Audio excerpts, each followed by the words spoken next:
Так, екінші бөлім, сол давление.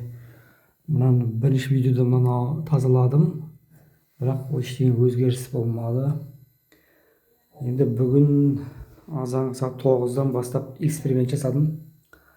Енді мынаның жаңағы бачоктың, давление расширительный бачоктың осыны нетіп көрсем, ешқандай су ішіне ақпады, іші тесік емес, бірақ ішінде ауа жоқ ішінде. Соған енді су ұтып нетіп ауаны бір рет бердім, 1 килограммға дейін апарып едім, шиқылдады. Сосын түсірдім, 0,5-ке дейін түсіріп, сосын қойдым тағы су ұтып. Қазір бәрі мұздай қазір. Онда да тұрып жаймендеп түсті 0-ге барды қайтадан. Одан сағат 1-ден өте, мынаның бәрі суығаннан кейін, азанда сөндіргенден 1-де суығаннан кейін тағы да давлениесін бердім. 0,5 қылып. Сосын сол бір жарты сағаттың көлемінде түсті да 0,3-ке. Содан бері қазір міне 2-ден бері 3 сағат өтті, міне сол 0,3 деген давление ұстап тұр. Қазір 3 сағат өтті, 2-ден бері қазір сағат 5 болды. Содан бері ұстап тұр. Сонда бұл жерде менің түсінгенім, мынаның ішінде ауа қалмаған. Ауаны насоспен бердім. Кәдімгі бейсебеттің насосымен. Бұл негізімен интернеттен, Google'дан зерттегенде ішінде 0,2-0,3 баррель болу керек екен, килограмм 0,2-0,3 ғана. Бұның ішінде ғана. Сол қазір суыған кезде сол давление ұстап тұр енді. Егер де кімнің осындай проблема болса, егер котелында давлениесі түсіп кете беретін, әсіресе енді жаймендеп түседі, ал тоқтаған кезде тез түсіп кетеді, тоқтап өзен бір белгіленген температураға қыздырғаннан кейін тоқтайды ғой. Тоқтайды, сол кезде бәрі насоста тоқтайды, бәрі тоқтаған кезде тез түседі. Ал егер 1 сағатқа жетпей түсіп кетеді, бәрі 0 болып кетеді давление.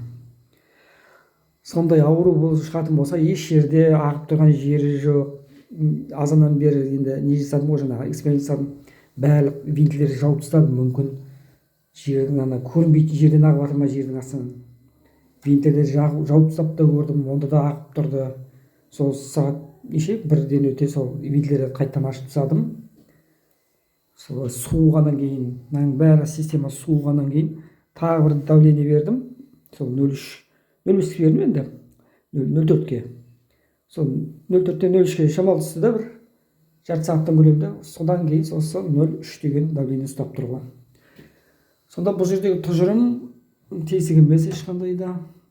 Өйткені 1 килограммға дейін қаштап жүрген кезде шиқылдады, сосын қайттан басып ішіндегісін шығардым ғой, ауа қайттан азайттым ғой. Сол кезде ешқандай су шыққан жоқ.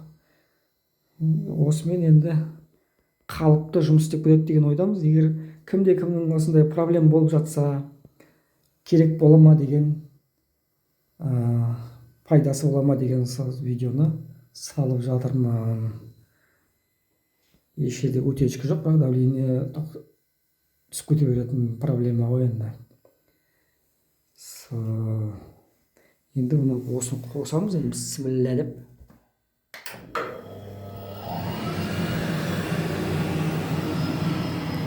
Салып қояйық.